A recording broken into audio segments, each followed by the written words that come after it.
There were originally 9 of us scheduled for the spelunking expedition, but Murphy's Law dictated that 2 of the group had to pull out due to various issues. It was a disappointment having fewer members to share in the experience, but then again, there were benefits, less logistical problems, more space, and so on. I, personally, wasn't that affected by it. While most of us were close friends, I hadn't known those 2 well. Our rendezvous was at the cave entrance, at the crack of dawn. I was the first one there, as usual. Those who knew me often remarked at my attention to punctuality. Slowly, the rest of the group arrived, parking their cars and unloading the equipment that we had organized between us.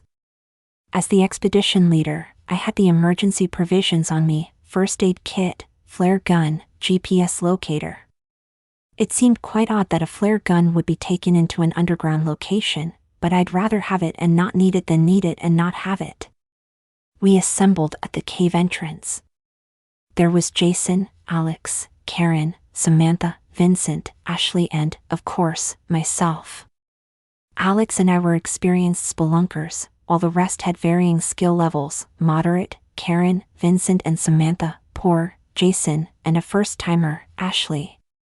Normally it was against my instinct to take a first-timer into an unexplored cave and in such a large group, but he had promised to obey every command I gave him and had agreed to carry the most cumbersome equipment on the safe parts of the trek.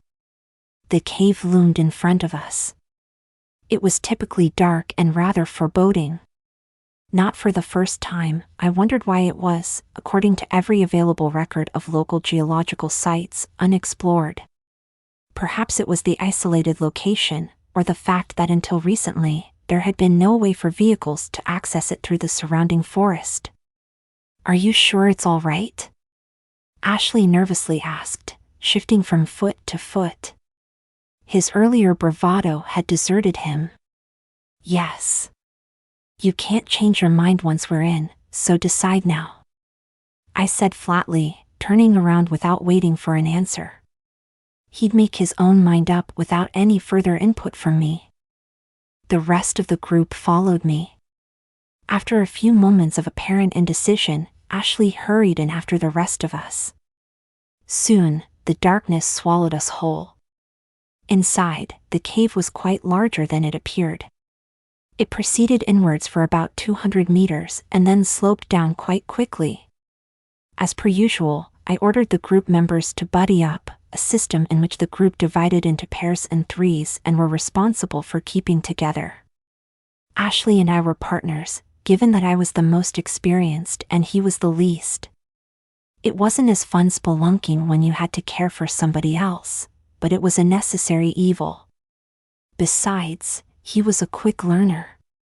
Soon the sunlight from the cave mouth faded. "Flares out, everybody," I ordered. One by one, the expedition members cracked the flares. As per local guidelines, each member carried 2 packs of 30 handheld flares. It may have been excessive, but the flares weren't very strong and only provided enough light for the immediate area around the user. I took a glow stick from my pack and wedged it into the rock beside me. Only I carried these and they were quite stronger than the flares, able to last up to 12 hours with diminishing light after 8. I would use them to mark our trail back up. Slowly we continued down. The handheld flares lasted for 15 minutes on average and soon we reached an edge. I ordered the group to stop 5 feet from the precipice, where the ground leveled out. As you may have noticed, I am a stickler for safety measures, but not without good reason. I didn't want a death on my hands. "Ashley, crack a flare and throw it down," I said, watching to see how he did it. Ashley withdrew a flare from his pack and lit it. Then, without moving, he tossed it forward, down the hole. I nodded in approval. He hadn't moved forward from the 5-meter guideline. I crept forward to the precipice and looked into the abyss. Then I saw it. Descending into the darkness, barely half a meter from the cliff edge, was what appeared to be a staircase. 2. The light of the flare made one thing quite clear. It wasn't a man-made staircase, at least, it didn't look like one. It appeared to be hewn out of the descending rock, meaning that the original cliff would have extended further into the cave. The stairs were rough and uneven, but it was close enough for government work, as the saying goes. "What is it?" one of the group members asked from behind me. "Looks like a natural staircase of sorts," I answered, distracted. I withdrew another glow stick from my bag and planted it at the top of the stairs. "Let's go." We descended cautiously, for caves are notoriously deceptive. Ahead of me, the darkness grew thicker. It seemed palpable, almost physical. As if my thoughts were true, the flares we held seemed to diminish in the face of the abyss. After 50 or so steps, I reached the bottom. That's when I heard the crack. It sounded like a gunshot, loud and sharp. I spun at the foot of the stairs. Behind me, Jason was tumbling roughly down the last few steps, straight towards me. I spun out of the way and he crashed to the floor, moaning in agony. The rest of the group hurried towards me, concerned, as I bent to inspect the injury.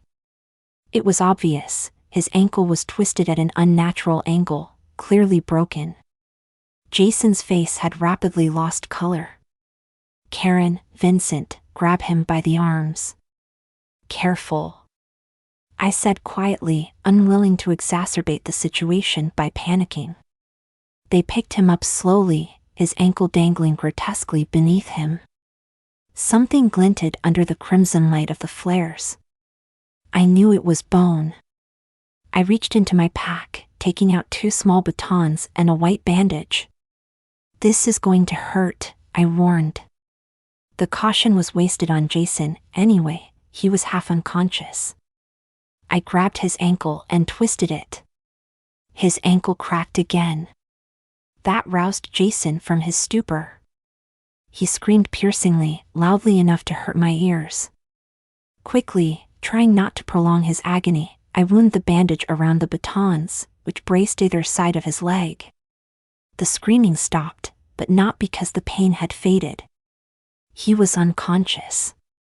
"Take him up to the entrance of the cave and to the hospital. If he wakes, give him these painkillers," I told his helpers. Karen and Vincent nodded and began the arduous climb up to the surface, holding their unconscious ward. "Shouldn't we go with them?" "I mean," his ankle was Ashley began, but I cut him off. "No.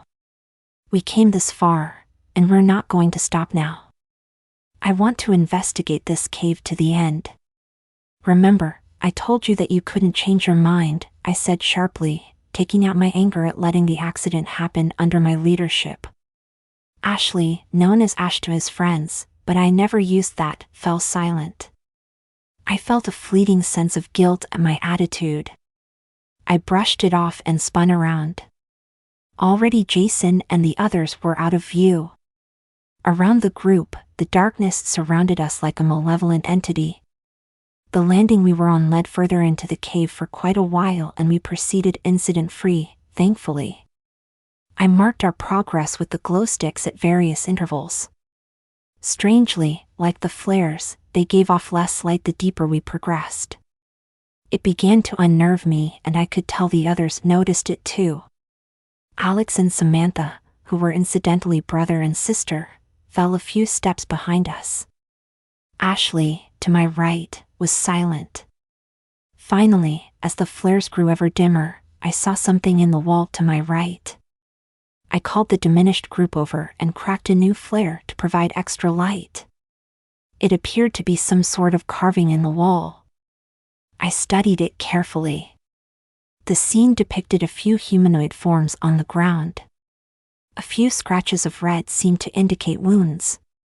Various pillars around them rose to the roof of the cavern. But that wasn't nearly the worst part. In front of the people, the victims, I now corrected myself, was a large figure. It may have had detail in the past, but only the outline remained. The body was scratched out. It was a disturbing scene. Then I looked beneath the scene and my eyes widened. It had a message. The strange thing about the message was that it was in English. The carving looked entirely authentic, meaning that a caveman, if you'll pardon the pun, had created it. I found it impossible that the same person could have scrawled the 5 words below the picture. Behind me, Alex read it out loud. "The jackal and the cave." "How strange," he said. Indeed, that was the message, written entirely in capital. I dismissed the painting and turned back to the main path.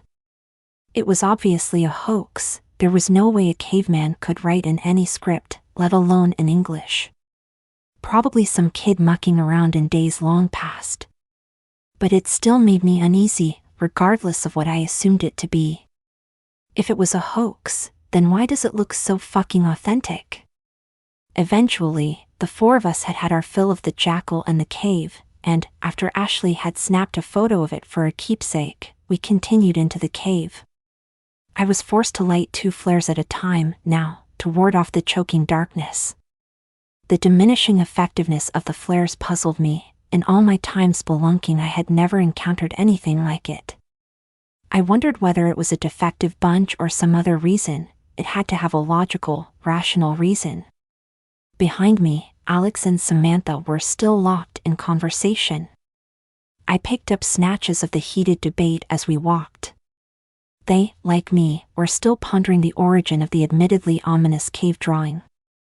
I wished they'd drop it already, or at least quieten down. I looked to my right, saw nothing but a sloping cave wall and looked away, back to the trail. I froze. And turned. There, among the rock that I had just glanced at, was another carving. I felt sick as I hurried over to it. The red glow of the flares flickered on the wall, dancing over the picture, making it look demonic under the sparse light. It depicted a scene much like the last, except there were only 2 bodies on the floor. The third was in midair, seemingly held by an appendage, not quite an arm, not quite a tentacle, from the titular jackal. The pillars around the scene appeared again, except with small, indistinct etching on them. Like before, only the faint outline of the jackal appeared, the rest of it having been scribbled or scratched, I couldn't tell which, out. Underneath it was another 5-word message, one that I read quickly and immediately wished I hadn't. "Go back. The jackal waits," it said. I turned from the carving as the others moved in to get a good look and tried not to panic. The air felt thin and dry, much like the air in the Andes. I'd gone climbing there a few years ago, and terrible things had happened, which explained my preference for underground rocks as opposed to aerial ones, but that's a story for another day and another time. Around me, the darkness was thick. I could no longer see without the flares in aid. Suddenly, irrationally, I knew if I stayed in this underground labyrinth for much longer I would lose my sanity. But that was the mind of an irrational man talking. I leant against the opposite wall, breathing deeply and slowly to regulate my rapid heartbeat.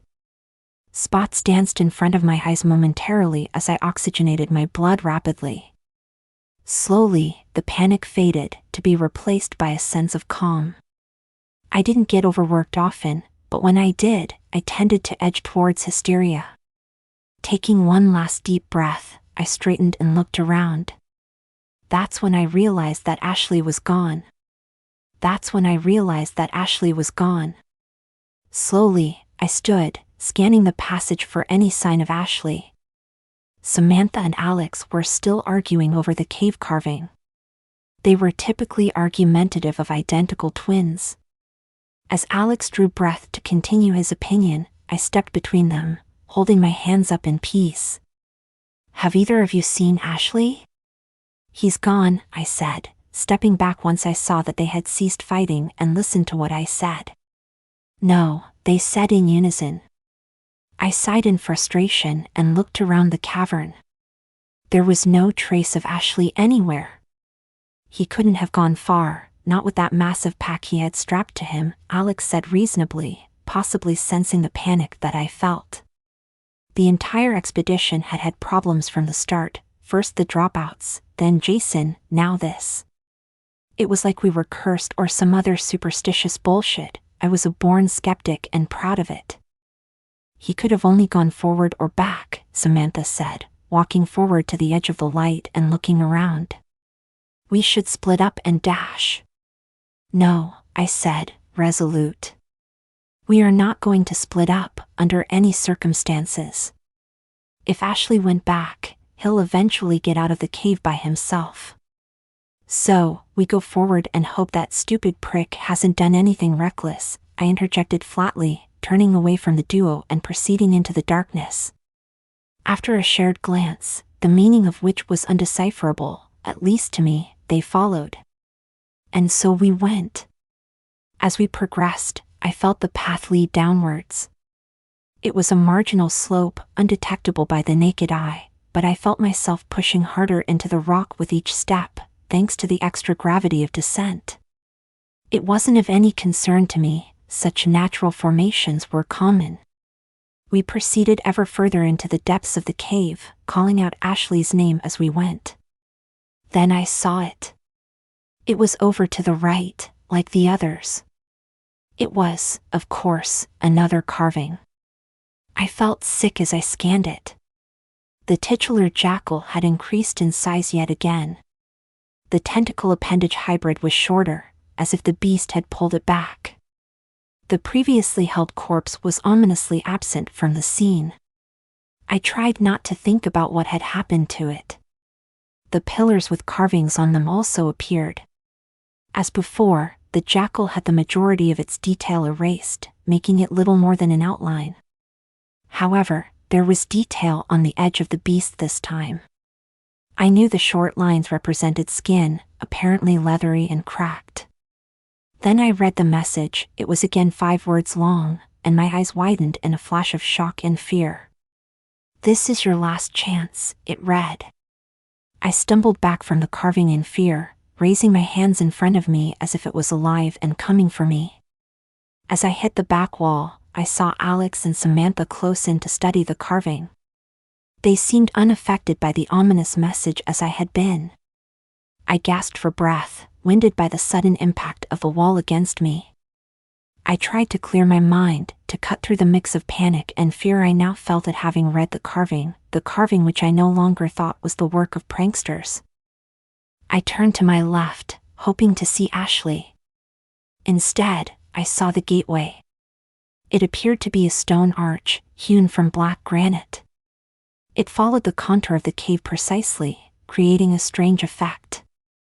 Carvings of various things, symbols, letters and pictures, covered the gateway, which appeared to be seamless, without join or cut. I approached it almost unwillingly, feeling my heart rise into my throat as I stared at the ground immediately behind the gateway and onwards. The walls, floor and roof of the cave from the gateway onwards were covered in fine, white dust. Alex and Samantha joined me at the edge of the gateway. We were silent, studying the gateway. I looked at the top and saw yet another 5-letter message carved there. "The gateway to the jackal," read the message. And hell with it, I thought. Then, I heard the scream.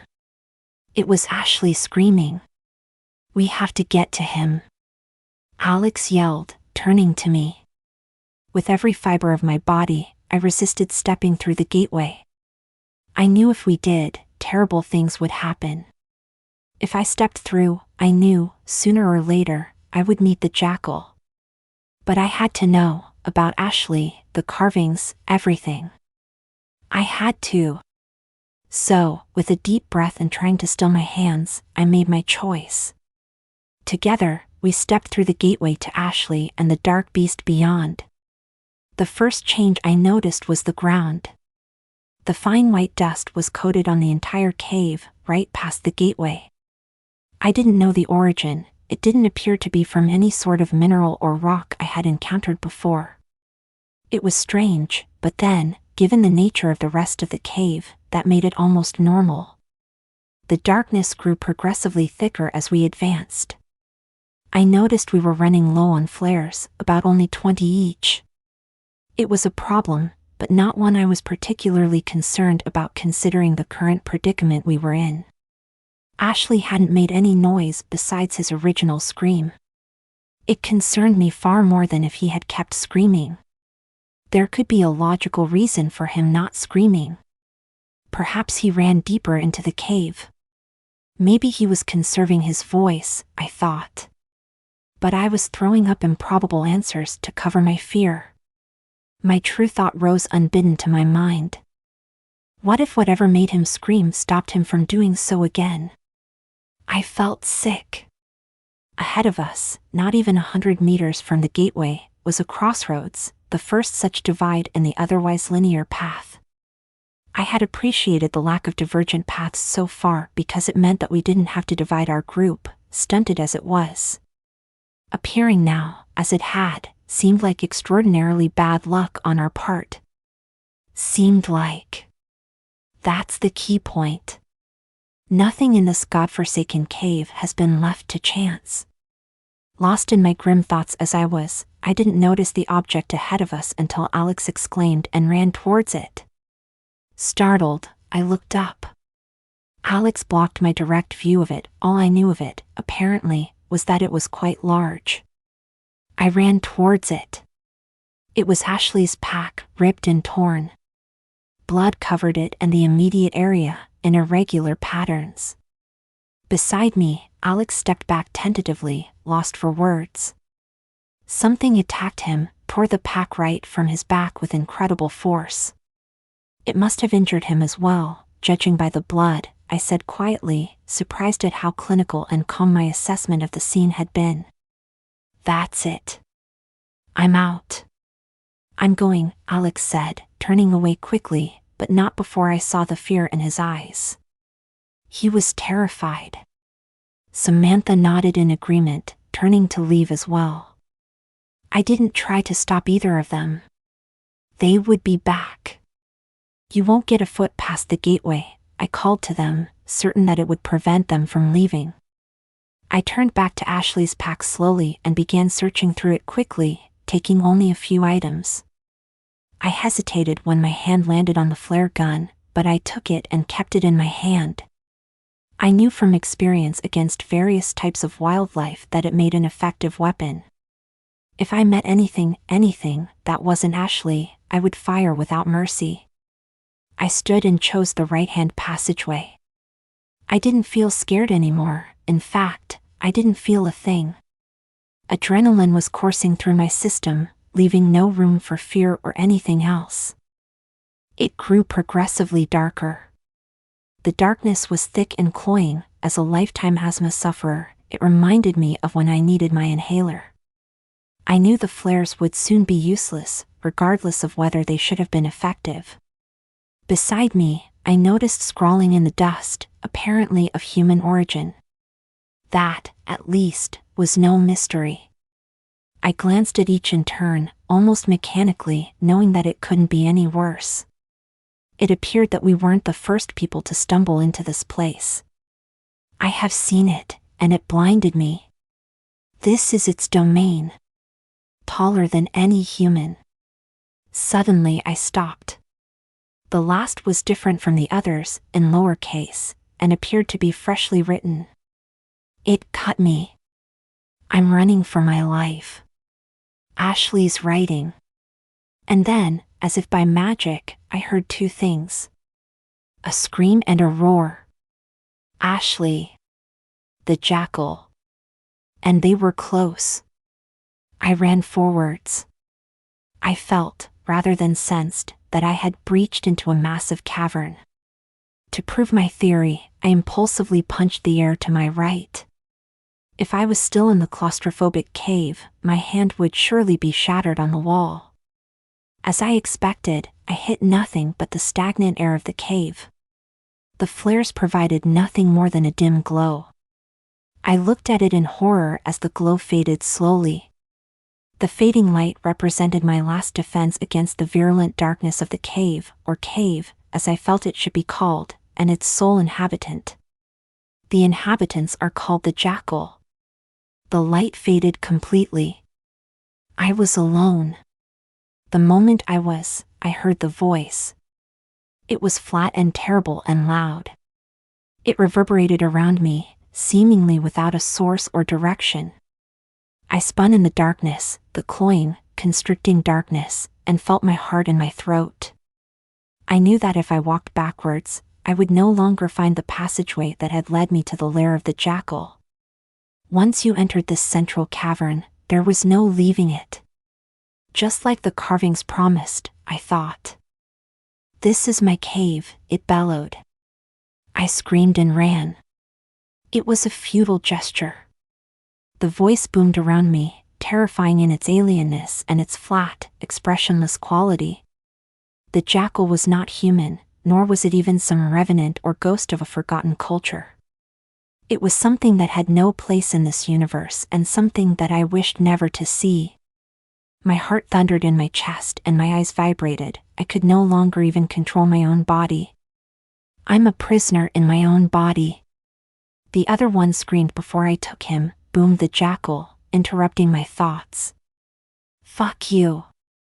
I screamed hysterically into the darkness around me. It was a petty rebellion. I doubted the jackal even knew what it meant, but I felt better for it, all the same. Around me, the darkness coalesced. "It's alive," I thought. I tried to stifle a scream as an image popped into my head. Thousands of millions of bugs crawling over me in the darkness, biting, scratching, and running. And was banished moments later by the jackal's next terrible oration. "You will remain here forever," it howled. I know that voice, I thought vaguely. After the voice came the footsteps. I sensed, I could both feel the tremors and hear the steps, hundreds of them around me, pounding the floor in a rapid and terrifying rhythm. Rolling thunder, I thought crazily, and laughed. What little sanity I possessed was rapidly being eroded away by the darkness, millions of bugs, rolling thunder. The jackal and its influence over the cave and, consequently, those inside it. I doubted if Ashley was still alive, that Samantha and Alex had escaped. I didn't even think that Karen, Vincent, and Jason had escaped alive. Even as I considered this, the jackal howled again, the flat voice echoing throughout my dark prison. "They all died." "As will you," the jackal roared in its expressionless tone, creating a queer wavering effect that hurt my ears. My throat burned from the lack of moisture. A headache pounded in my head and my ears throbbed, strangely in time with the footsteps. "I'm just rolling thunder," I thought, and laughed crazily. Then, as I considered what the jackal had said, "It can read my thoughts." It was not such a fantastical idea. The jackal had only ever spoken after I had had a thought. A coincidence? I think not, pardon the pun. I considered the mental connection and an idea began to form. I stopped running and emptied my thoughts, banishing the sensory manipulations the jackal used on me. The footsteps around me intensified, but I heard none of it as I shut down my senses and opened my mind. Then, exposed without the cloak of my previous panicked thoughts, I felt it. The jackal's mind. It was a colossal, alien thing, like a structure too gargantuan for the human mind to comprehend. It would dwarf me, swallow my mind whole, and leave me a gibbering wreck if I considered it for too long. It wasn't even natural, let alone human. Thoughts and ideas seemed to be constructed in a fashion that was incomprehensible to the human mind. In a word, the jackal's presence was dark. As I felt its presence wash over me, I steeled myself and sprung the trap. Instantly, before the beast could retreat, I thought of light. A blinding supernova, more light than any human had ever witnessed. A bright inferno of light. I let the mental image expand in my mind and over onto the jackal's colossal presence. I guessed that such a creature had never seen light, or if it had spent so long underground, bathed in the darkness which it controlled. Such light, even as an image, would do tremendous harm to it, considering that the jackal's mental abilities far outclassed my own. I was right. The instant the supernova image touched the jackal's presence, a tremendous shriek filled the chamber, immediately overtaking all the phantom footsteps that had so tormented me. I grinned savagely despite the pain the high-pitched squeal caused my ears. That, at least, sounded vaguely human. It felt empowering to know that I had hurt the jackal, probably badly. I heard rushing noises around me and opened my eyes. Impossibly, the virulent darkness was retracting around me. I spun wildly, in the grip of the receding darkness. As I moved, I glanced around me.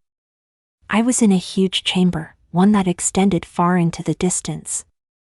I saw columns and pillars and carvings, and realized that this really was the jackal's feeding ground. Lair that had been the subject of the ominous cave paintings. I had no time to consider that, however, as the final darkness receded. The cave that was lit by light that had no source, my mental light, I thought, exposed its only occupant and that occupant's slave. Just like that, I saw them. Ashley. The jackal. I could never truly describe the beast before me. It wasn't because I didn't know the right way to articulate it, I knew exactly what to call it. I simply could not comprehend the jackal. It was as if I were viewing it from the extremities of my peripheral vision. It was blurry and soft and weak because it had no hard angles or edges. No matter how hard I looked, how much I stared, the jackal remained hidden to me, a formless shape hidden under a veil of unreality. The cave paintings, carvings, whatever adjective I attached to them, were truer than I had thought, even after the jackal had turned out to be real. They depicted a blurry, formless jackal, and so it was. Yes.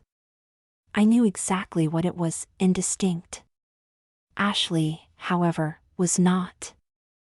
I looked at him in horror. His body was covered in blood, flesh and other less identifiable materials. I could count at least 8 visible wounds and more red lines that I couldn't distinguish from the gore saturating his form.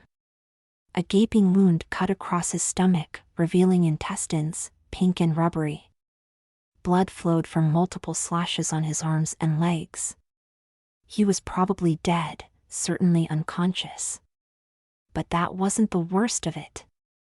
His entire right ear had been torn off clean from his head.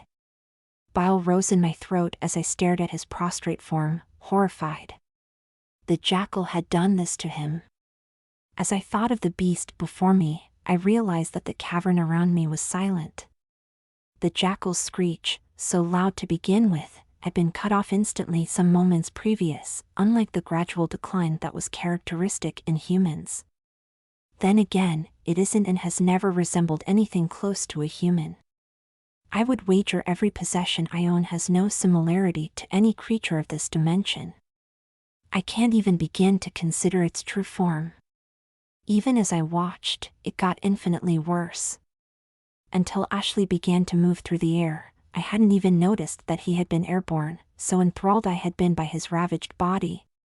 Slowly, never wavering in speed, Ashley began to recede towards the blurry shape that represented the jackal. I thought back to the carvings in horror.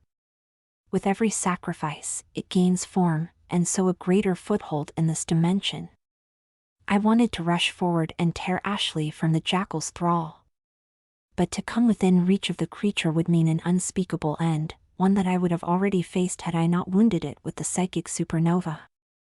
Suddenly, Ashley stopped moving mere meters from the jackal, and I realized with a shock how the jackal had previously communicated, through Ashley.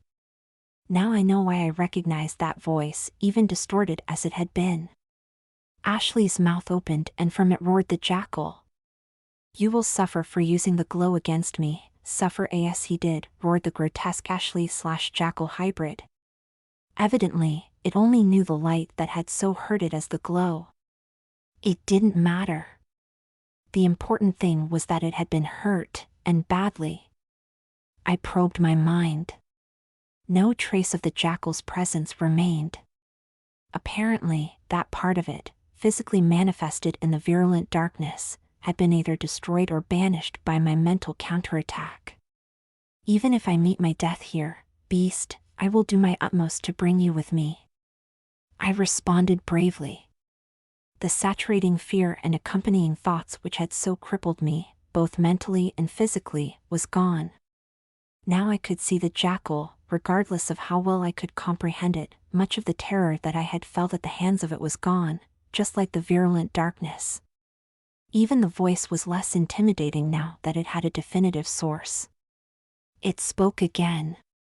I have consumed many. This one is the last. I will be free from my prison. The jackal bellowed, drawing Ashley towards him. No, I whispered. I sprinted towards them. No matter the cost, even if it were my life or my sanity, I could not allow the jackal to consume Ashley and escape whatever prison it was incarcerated in. Such a beast would wreak unimaginable destruction on the surface. I pulled a silver piece of equipment, the last thing I had taken from Ashley's pack, the flare gun. As the jackal and Ashley came together, I drew and fired. The world exploded around me.